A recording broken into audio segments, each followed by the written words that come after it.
Salut à toi, tu es bien avec Yorok sur Yorok Investigation. Ceci est le podcast, deuxième épisode sur les enquêtes dans ce fameux manoir. Donc nous sommes dans sa cour.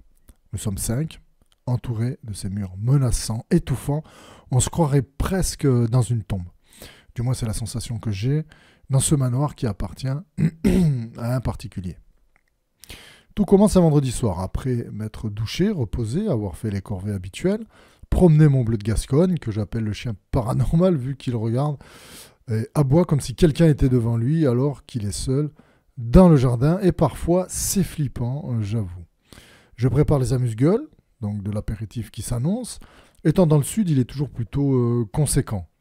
À la bonne franquette, sans fioriture, je mets un point d'honneur à toujours bien recevoir les convives. Ce vendredi soir, ma belle-sœur et une amie viennent prendre l'apéro, comme ils disent. Personnellement, je suis peu adepte de ces pratiques, préférant travailler mes vidéos ou faire une bonne séance de GTA. Peut-être que je suis un peu asocial, mais c'est vrai que dans mon métier, on voit du monde toute la journée, et donc, après le boulot, t'as pas trop envie de taper la discute. Mais pour ma chérie, je suis à l'aise et au final, on passe une soirée très sympa. On n'est pas très nombreux et c'est de la famille, donc ça va.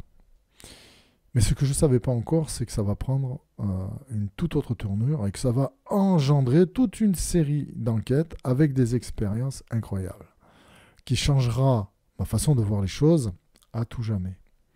La soirée se déroule normalement, discussion, blagues, anecdotes. L'ambiance est à la sérénité, tranquille. Quand tout à coup, alors que j'écoute d'une oreille, la conversation change de direction. En effet, alors que je ne prête pas attention au contenu de cette discussion, Christine lance « Mais Johan a une chaîne paranormale ». C'est le premier point de basculement, le point d'origine de ce qui va suivre. Je pensais honnêtement ne pas passer trop de temps sur le fait que j'ai une chaîne YouTube. De surcroît, je commence tout juste à faire les enquêtes. Je ne me sens pas forcément des plus légitimes. Mais parfois, le destin il force les choses, force la chance. Après quelques minutes à se contenir, les convives se lâchent. En confiance, ils m'expliquent beaucoup de choses. La maison est habitée. Il s'y passe des choses. J'ai vu une boule noire traverser les murs du salon et passer devant moi en plein après-midi, etc. Des témoignages incroyables, pas par quelqu'un qui connaît quelqu'un, mais directement par les témoins de ces phénomènes inexplicable. Alors c'est à tel point que plus personne ne veut y aller après la tombée de la nuit, et encore, même en pleine journée, ils hésitent. Mon cerveau bouillonne. Là, j'ai une occasion unique qui peut-être ne se représentera pas. Dans un calme apparent, un peu comme un vendeur là, qui sent qu'il va faire une grosse vente, je prends mon courage à deux mains et décide de me lancer à mon tour. Serais-tu d'accord pour que j'y intervienne ? À ces mots, mon cœur s'emballe, je m'attendant à un refus, vu que le sujet est plutôt controversé, en principe, mais contre toute attente, j'ai l'accord, l'acceptation et même la bénédiction. S'ensuit une discussion sur le paranormal, car ce que j'apprends, ce que je découvre, c'est que ça fait 3 ans, appelons-la Mimi, qu'elle essaye de vendre sa maison. Mais n'y arrive pas. Je demande, est-ce que la maison est grande ? Quelle est sa taille ? Cerise sur le gâteau, 33 pièces, c'est un manoir. La chance est là. J'ai l'opportunité de faire une enquête dans un manoir de 33 pièces. La pression est là. Une bonne pression, un pur bon stress. Nous positionnons une date. Un rendez-vous est pris pour cette enquête de fou furieux. De nature prudent, je prends quand même des renseignements auprès de gens que je connais sur le net, des gens qui s'y connaissent, des spécialistes médiums. Je dois avouer la vérité, être honnête avec toi, hein, j'y croyais pas trop. Je pensais que certaines personnes avaient plutôt le don de deviner certaines choses plus que de voir ces dites choses. Ma belle-sœur me raconte ce qu'elle y a vécu en rendant visite à Mimi. Il y a une pièce, un endroit où je suis hyper mal à l'aise et je ne peux pas y rester. Voilà ce qu'elle me confie également. Et je précise que je n'aurai pas la localisation. C'est à moi de voir, de ressentir la même chose ou pas. 2 semaines. 2 semaines à attendre, prendre patience, avant d'aller découvrir, affronter l'inconnu. Au vu de la première enquête, j'ai quand même pris cher. J'ai décidé de mieux me préparer. J'ai donc pris des protections, appris à les réaliser, à bien m'écouter aussi, histoire de ne pas m'évanouir en pleine enquête, ce qui serait assez ridicule, je l'avoue. Un événement lors de cette investigation va me prouver que j'avais raison d'être prudent. Le problème, dans le paranormal, on m'a prévenu, c'est que plus tu t'y plonges, plus tu t'y enfonces. Tes ressentis sont beaucoup plus forts, tes aptitudes se développent, et si tu ne le savais pas, très vite, tu t'en rends compte. C'est là qu'il faut être accompagné, car si tu n'as pas d'explication, de directive, d'infos, tu te perds dans un océan de ressentis bizarres, étranges et profonds. Tu te mets à te retourner et il n'y a personne. Tu entends qu'on t'appelle, mais ta femme est dehors. Des objets bougent, alors que le silence règne autour de toi. Crois-moi, voir les clés de sa porte se balancer alors que tu es tout seul sur ton canapé dans la maison, même le chien dans le jardin, au loin. Le pire est que toujours la même porte de la même chambre se met à grincer doucement, comme pour t'énerver. Alors pour voir, j'ai dit à haute voix, « Tu peux arrêter s'il te plaît ?» Et là, un frisson glacial me parcourt, avec en même temps une sensation de réussite parce que la porte s'arrête net. On peut dire que je fabule, que j'invente, ou que je joue à je ne sais pas trop quoi. Mais j'ai fait ce test plusieurs fois et j'ai 100% de réussite. Bon, j'ai rien dit à Christine, évidemment. Je me suis préparé, entraîné au pendule, j'ai bien organisé ce que je voulais y faire, comment filmer. Je n'ai rien promis à Mimi, juste que j'allais tenter d'avoir des sons, des bruits ou quelque chose, quoi que ce soit, pour qu'elle puisse savoir. Mes espérances vont être dépassées au-delà de ce que j'attendais. Auprès de différents médiums, une équipe et une médium seule, je me renseigne comme il faut, surtout pour ne pas mettre en danger les autres personnes qui m'accompagnent. Mais quand je vois comment d'autres enquêteurs travaillent, je me dis que je risque pas grand-chose en fait. Une prochaine fois, tu verras si tu peux risquer. Avec Christine, on en parle de temps en temps. Elle n'est pas à fond dans le paranormal, je la soupçonne d'avoir un peu peur de cette pratique. D'ailleurs, elle ne veut pas que je fasse de Ouija à l'intérieur de la maison, chose qui arrivera forcément un jour. La Ouija terrorise énormément de gens. Pourtant, quand on y pense, que ce soit avec un appareil électronique, un pendule ou n'importe quoi, tu fais la même chose. Pourquoi cette peur irrationnelle de la Ouija ? Allez. Voilà, le jour J est là. On se prépare à rejoindre Mimi et ma belle-sœur au manoir. Je suis accompagné de Christine et de Quinter qui fait les enquêtes avec moi. Le paysage défile comme un vieux film lugubre. La pluie s'est invitée quelques heures plus tôt et la fraîcheur est de mise. Le froid va aussi faire partie de cette nuit pleine de promesses et d'anxiété. Nous roulons en direction du manoir, dans un village où nous n'avons jamais mis les pieds. Il faut bien comprendre notre état d'esprit à ce moment-là. C'est la deuxième enquête, dans un endroit qu'on ne connaît absolument pas, dans un manoir. C'est une première fois avec des personnes qui n'ont jamais fait d'enquête ou d'urbex. Je suis très concentré et sur mes gardes. Tout en conduisant, je réfléchis encore une fois à ce que je vais faire, à l'organisation, et surtout à tempérer mes comparses. Ça y est. Nous sommes arrivés sur les lieux, le cœur battant, mon véhicule passe la porte double, cochère, arrondie sur le haut, d'un bois noble et ancien. De la rue, on ne sait pas que c'est un manoir, on ne peut pas se rendre compte de ce qui se cache derrière cette limite, qui est la porte en bois, qui autrefois accueillait des calèches. Tout de suite, je me sens légèrement étouffé, comme à droite de l'entrée principale, avec tout le mystère qui nous attend. À gauche, un garage cellier, c'est indéfini, avec son échelle qui monte dans une pénombre malveillante. Comme si le temps n'avait plus cours, nous observons. Devant nous, une première cour, où la nature a clairement repris ses droits, l'herbe soulevant ce qui devait être un sol pavé. S'ensuit un jardin clôturé, enfin j'imagine. En observant bien, au vu de la végétation couchée par endroits et du canapé près de la clôture du fond, le site est visité. Heureusement, tout est fermé et verrouillé. Je me retourne et constate que le manoir est en forme de U, avec différentes étapes, différents étages, un vrai labyrinthe.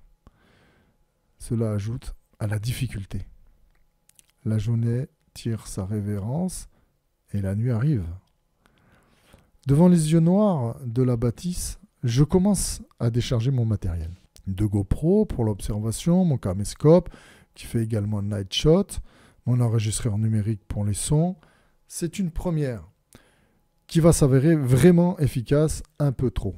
J'ai amené également mon pendule pour expérimenter, jauger la véracité des réponses. Avec la propriétaire présente, je peux vérifier en direct. L'électronique, c'est bien, mais pas forcément fiable. Je fais donc un test, placer une balle de ping-pong devant la GoPro de l'étage, histoire de constater un poltergeist. Le résultat sera évidemment différent de mes attentes, voire même très surprenant. Un mellmetteur pour mesurer l'intensité électrique, magnétique, et mon appareil photo, évidemment. J'ai pris mon téléphone pour faire une face cam. Après un certain nombre d'allers-retours, tout est disposé dans le salon, bien aligné, impatient d'en découdre avec le surnaturel. Quand tu passes la porte d'entrée, tu as un long couloir. On a l'impression que le temps se fige. Et c'est pas faux car nous allons y passer beaucoup d'heures. De chaque côté du couloir, des ouvertures. À droite, une porte en bois, simple, donnant sur ce qui était autrefois une ancienne boutique d'antiquité. La pièce est remplie de toutes sortes de choses, de statues. Elle vous contemple avec un air de pensée, tu sortiras pas d'ici. Des tableaux, des objets de toute utilité, de toute époque, dans un état plus ou moins avancé, un vrai film d'horreur. L'ambiance que cela procure est malaisante. On ne se sent pas vraiment les bienvenus. À gauche dans le couloir, en guise de porte, un rideau donne sur le salon, de taille modeste. Il est plutôt chaleureux, en tout cas plus que le reste. Je pense que le feu qui crépite dans la cheminée y est pour beaucoup. N'oublie pas que c'est encore l'hiver et le froid est sans pitié. Une minuscule table basse, entourée de chaises, de fauteuils disparates. La fenêtre et les volets sont clos. Un vieux tapis jonche le sol. Sur le mur du fond, une autre ouverture, sans rien cette fois-ci, qui donne accès à une cuisine. La pièce est plus grande. Elle est étouffante tellement il y a de bibelots, de vaisselle, de meubles, dont un vaisselier ancien qui trône fièrement dans le fond. La nuit commence à prendre ses quartiers. Le jour se fait de plus en plus timide. Il est temps de faire la visite préliminaire. Celle-ci est importante, ça permet deux choses qui ont justement leur importance.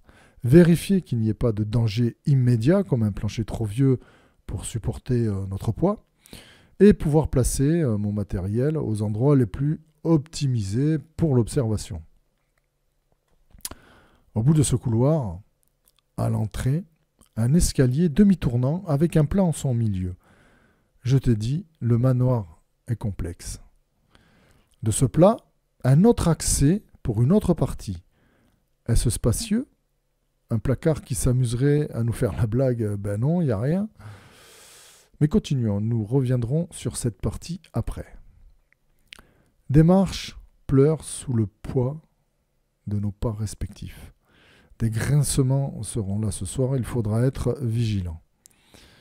La configuration de ce bâtiment est vraiment étrange. Face à nous, un autre couloir parsemé de portes de chaque côté. Deux chambres, une salle de bain et au bout une nouvelle porte qui sert à cloisonner le manoir en deux, comme pour empêcher je ne sais quoi de parvenir jusqu'ici. Cette porte aura son importance, pourtant. Nous ne sommes pas vraiment influençables. Derrière cette protection, le couloir se prolonge, étroit, aux allures de serpent.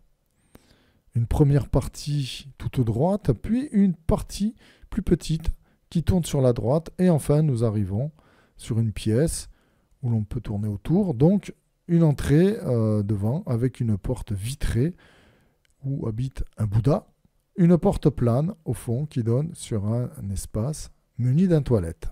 Dans cette cuisine, une table simple, blanche, avec 2 chaises campe au centre de cette pièce. Mais là où nous nous sentons le plus mal à l'aise est la première partie de l'étage. Un peu comme dans Shining, quand l'enfant déambule avec son tricycle rouge, l'escalier se plaint de nos pas sur la redescente. Nous supplions de ne pas s'attarder comme pour nous avertir d'un danger imminent. Rappelle-toi, je t'ai parlé de la porte mystérieuse au milieu de cet escalier. Nous allons la traverser. Derrière, une pièce, assez vaste, mais dans le noir complet. Sur sa droite, rien de particulier, des meubles, des affaires, ça et là, comme perdus dans ce grand espace, et sur sa gauche, 2 portes, côte à côte, droites, fières, qui ont l'air de dire « Ne te trompe pas, une seule ne te mène pas en enfer ». Avec ce genre de challenge, en enquête, ça ajoute au climat ambiant, ça rajoute du mystère. Grosse déception, la première porte nous mène nulle part, si ce n'est dans un petit placard, un peu comme dans les cercueils de vampires, vertical et peu profond. Une barre de fer épaisse et froide bloque l'accès pour la seconde porte. Nous nous empressons de la retirer. C'est pas facile. Elle résiste. La porte libérée, le cœur battant, je l'ouvre. Un escalier tout droit descend dans une pénombre épaisse, sinistre et menaçante. La descente se fait dans un silence total, presque religieux. Là, je découvre une première pièce à l'utilisation indéfinie.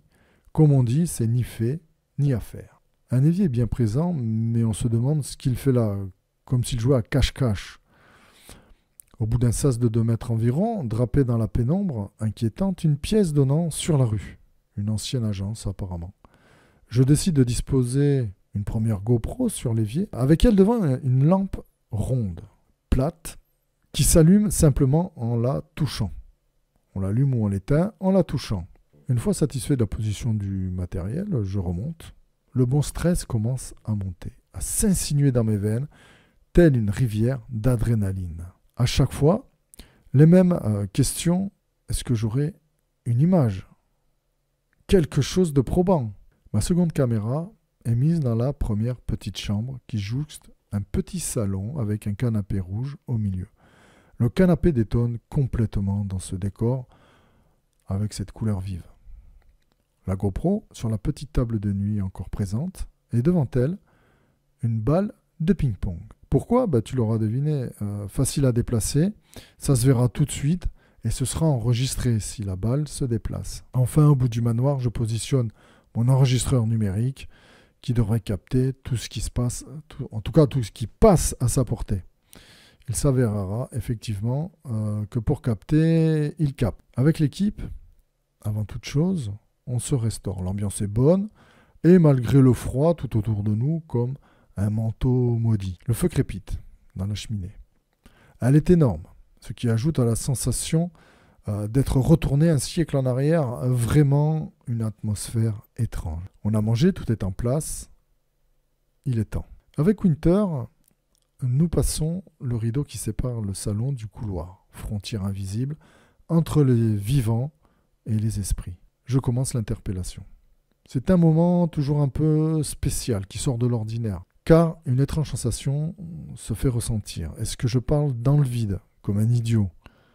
Est-ce que je vais rameuter quelque chose de puissant, de dangereux? C'est un instant qui se fige dans le temps. Tout en invectivant les entités, j'utilise mon melmetteur, un appareil qui mesure les champs électriques ou magnétiques. C'est mieux qu'un K2, car le K2 est trop imprécis. Il clignote pour tout et n'importe quoi. Dans la pièce, aux antiquités, après avoir fait le tour, de droite à gauche, en avant, en arrière, rien ne se passe, jusqu'à ce que je revienne sur mes pas devant l'entrée. Et là, il se met à biper. 1000 bips, mais qu'à cet endroit précis. L'endroit où un magnétiseur, qui est venu précédemment, avait justement désigné cet emplacement. Bizarre. L'investigation commence, ça bouge déjà. Nous décidons avec Winter de continuer directement à l'étage, où on pense de prime abord que plus de choses se passeront. Arrivé en haut de cet escalier, qu'on dirait vieux de 1000 ans, la sensation d'être observé commence à se faire ressentir. Celle-ci est assez désagréable. Ton corps te dit de courir et ton esprit te dit mais pourquoi? Donc une certaine dualité apparaît et tu dois rester concentré et fort dans ta tête. Mais parfois, la logique n'a aucun sens. On continue l'interpellation. On fait des points sur la situation en face cam. On avance avec l'appareil. Soudain, un bip. Près de la porte de la petite chambre du salon, il se passe quelque chose.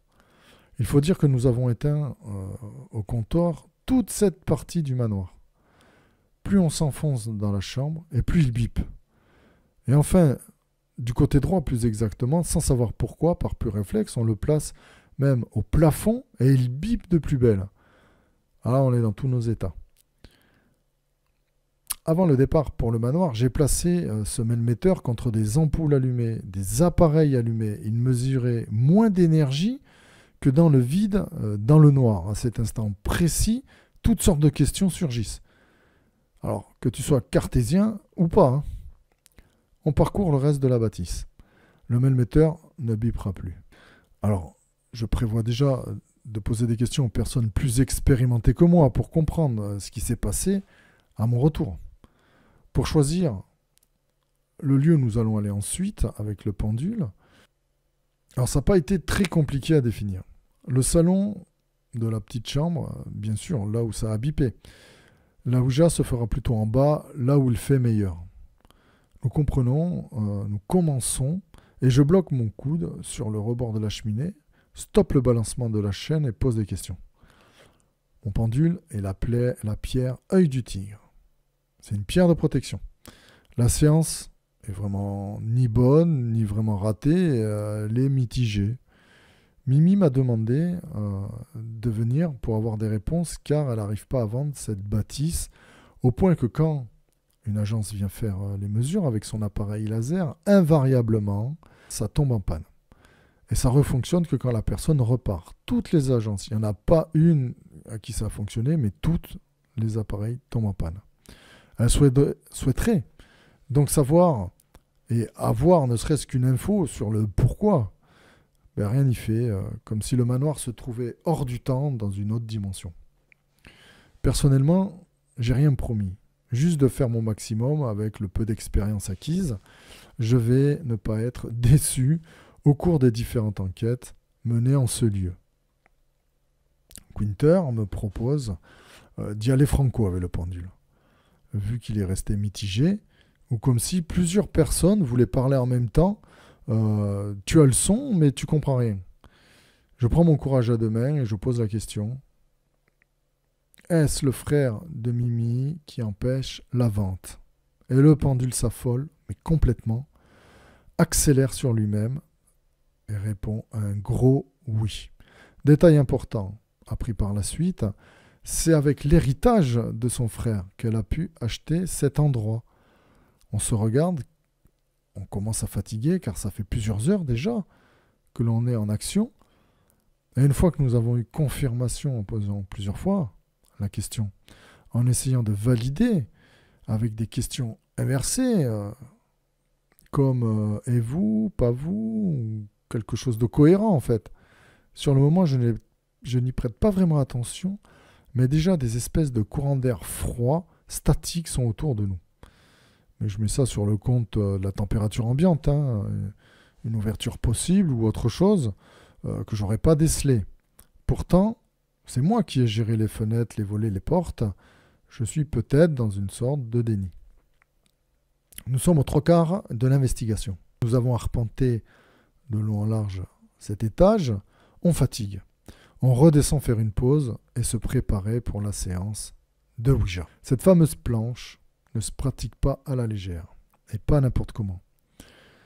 Mais ça, je ne le savais pas et j'ai été vraiment imprudent. Tout excité d'enfin m'en servir, je sors ma petite planche ridicule et pas pratique du tout et je vais en faire les frais. À 5 sur la planche, elle est trop petite et de plus, je n'ouvre pas correctement, ce qui va nous sauver, je pense. La séance démarre. Une bonne chose est que nous mettons des bougies pour y voir mieux, c'est des bougies blanches. Et je ne savais pas que c'était important, mais on l'a fait. La goutte traînasse. Comme un vacancier en plein été sur la plage, quand le soleil, tu sais, il te plombe totalement. On n'obtient rien du tout, des lettres à moitié formées, c'est très imprécis, tout ça. On décide de faire une dernière pause, car ça fait près de 7 heures que nous sommes là. La fatigue est présente, maintenant, et je dois garder toute ma concentration. J'ai pas envie de ramener quelque chose chez moi. Les fumeuses sortent, je me dégourdis les jambes, et je ressens effectivement ce froid plus intense par endroits et ça m'intrigue vraiment. Tout le monde reprend sa place. Et là, une première chose se produit. Difficile à comprendre, à analyser. Christine reçoit une notification sur son téléphone, et une chose sur laquelle je suis intransigeant, sans laquelle je ne commence pas d'investigation, c'est bien qu'on mette son téléphone en mode avion. Sinon, le mailmetteur, il va nous chanter un opéra. Elle me certifie qu'il a un mode avion, l'ouvre devant nous et il est en mode avion. Rends-toi compte, ton téléphone qui reçoit quelque chose qu'il ne peut pas recevoir. On se regarde, essayant de se rassurer, mais l'évidence est là. Le message reçu est vraiment bizarre. Sur une échelle de 1 à 10, là on est à 12. Olivier doit rejoindre Jacqueline. Des prénoms inconnus de tous. Au final, la Ouija ne donnera que 2 informations. Une initiale qui correspond au frère de Mimi et que 4 entités sont présentes. On n'en saura pas plus. Au final, je récupère mon matériel, ce qui veut dire refaire tout le chemin en sens inverse, caméra, planche, etc. Je range tout dans leurs caisses respectives. Il me reste le plus gros morceau à faire, l'analyse de tout ce que j'ai obtenu en images, en son, etc. Mais il reste 2 mystères irrésolus. Pourquoi la balle de ping-pong est-elle écrasée alors que personne n'est rentré à part moi dans la pièce? Christine me fera même un aveu sur le retour pendant la visite, quand il faisait encore jour. Elle a vu quelqu'un passer dans la petite chambre, mais n'a pas voulu influencer l'investigation. Il se passe quelque chose dans cette maison et je reviendrai pour avoir des réponses.